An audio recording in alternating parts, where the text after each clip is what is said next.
ನನ್ನ ಹೆಸರು ಪದ್ಮಶ್ರೀ. ನಾನು ಬಂದ್ಬಿಟ್ಟು ದಾವಣಗೆರೆ ಡಿಸ್ಟಿಕ್ ಹರಿಹರ ತಾಲೂಕು ಸಾಲ್ಕಟ್ಟೆ ಗ್ರಾಮದಿಂದ ಬಂದಿದ್ದೀನಿ.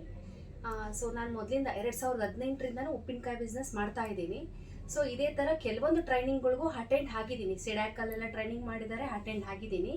ಸೊ ಅಲ್ಲೆಲ್ಲ ಕಲಿತು ನಾರ್ಮಲ್ ಆಗಿ ಒಂದು ಸ್ವಲ್ಪ ಪಿಕಲ್ ಬಿಸ್ನೆಸ್ ಯಾವ ಥರ ಮಾಡೋದು ಏನು ಅಂತ ತಿಳ್ಕೊಂಡಿದ್ದೀನಿ. ಹಂಗೆ ಲಿಟ್ಲ್ ಬಿಟ್ ಲೇಬಲಿಂಗ್, ಬ್ರ್ಯಾಂಡಿಂಗ್ ಎಲ್ಲ ಮಾಡೋದು ಎಲ್ಲ ತಿಳ್ಕೊಂಡು ಮಾಡ್ತಾ ಇದ್ದೆ. ಬಟ್ ನಾನು ಉನ್ನತಿಗೆ ಬಂದಮೇಲೆ ಸೊ ನಾನು ಮಾಡೋ ಮಿಸ್ಟೇಕ್ಸ್ ಏನೋ ತಿಳಿಯಿತು. ಅದನ್ನು ಯಾವ ಥರ ಡೆವಲಪ್ಮೆಂಟ್ ಮಾಡ್ಕೋಬೇಕು ಅನ್ನೋದು ನನಗೆ ಗೊತ್ತಾಯಿತು. ನಾನೇನು ಮಾಡ್ತಾ ಇದ್ದೆ, ಲಾಭ ನಷ್ಟ ಲೆಕ್ಕಾಚಾರಗಳನ್ನೆಲ್ಲ ಹಾಕ್ತಾ ಇರಲಿಲ್ಲ.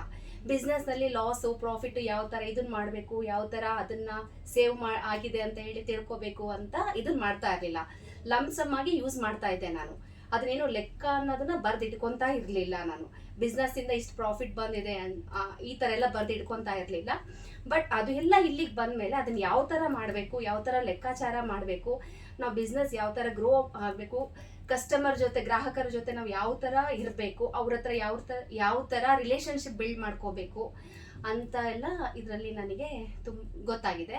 ಪ್ಲಸ್ ಬಂದ್ಬಿಟ್ಟು ಮಾರ್ಕೆಟಿಂಗ್ ವಿಚಾರ, ಆನ್ಲೈನಲ್ಲಿ ಮಾರ್ಕೆಟಿಂಗ್ ಯಾವ ಥರ ಮಾಡೋದು ಅದು ನನಗೆ ನಿಜವಾಗ್ಲೂ ಗೊತ್ತಾಗಿರಲಿಲ್ಲ. ನಾವೆಲ್ಲ GST ಮಾಡಿರಲಿಲ್ಲ. ಅದನ್ನು GST ಮಾಡಿಸ್ಬಿಟ್ಟು ಈ ಥರ ಮಾಡಿದರೆ ನೀವು ಆನ್ಲೈನಲ್ಲೂ ನಿಮಗೆ ಸೇಲಿಂಗ್ ಎಲ್ಲ ಮಾಡೋಕ್ಕಾಗುತ್ತೆ. ಸೊ ಅದ್ರ ಬಗ್ಗೆ ಎಲ್ಲ ತಿಳಿಸ್ಕೊಟ್ರು. ಈವನ್ ಅದರಿಂದ ನಮಗೆ ತುಂಬ ಒಳ್ಳೆಯದಾಯಿತು. ಸೊ ಇದರಲ್ಲಿ ತುಂಬ ಕಲ್ತಿದ್ದೀವಿ ಅಂದರೆ ಈಗ ನಾನು ಮಾಡೋ ಬಿಸ್ನೆಸ್ಸಿಗೆ ತುಂಬ ಇಂಪ್ರೂವ್ಮೆಂಟ್ಸ್ ಮಾಡ್ಕೋಬೋದು. ಈಗ ನಾನು ಒಂದು 10 ಲಕ್ಷ ರೂಪಾಯಿ ಬಿಸ್ನೆಸ್ ಮಾಡ್ತಾ ಇದ್ದೀನಿ ಅಂತ ತಿಳ್ಕೊಳ್ರಿ 1 ಇಯರ್ಗೆ ಅಂತ ಅಂದರೆ, ನಾನು ಈ ಉನ್ನತಿಗೆ ಬಂದು ತಿಳ್ಕೊಂಡು ನಾನು 1 ವರ್ಷದೊಳಗಡೆ 1 ಕೋಟಿ ಕ್ರಾಸ್ ಆಗ್ತೀನಿ ಅನ್ನೋ ನನಗೆ ಕಾನ್ಫಿಡೆನ್ಸ್ ಇದೆ. ಆ ಥರ ನನಗೆ ಇವರು ಟ್ರೈನಿಂಗ್ ಕೊಟ್ಟಿದ್ದಾರೆ. ನನಗಿಲ್ಲಿ ಕಳಿಸ್ಕೊಟ್ಟಿರುವಂತಹ NRLM ಇಂದ ನನಗಿಲ್ಲಿ ಕಳಿಸ್ಕೊಟ್ಟಿದ್ದಾರೆ. ಸೊ NRLM ಅವರಿಗೆ ಮತ್ತು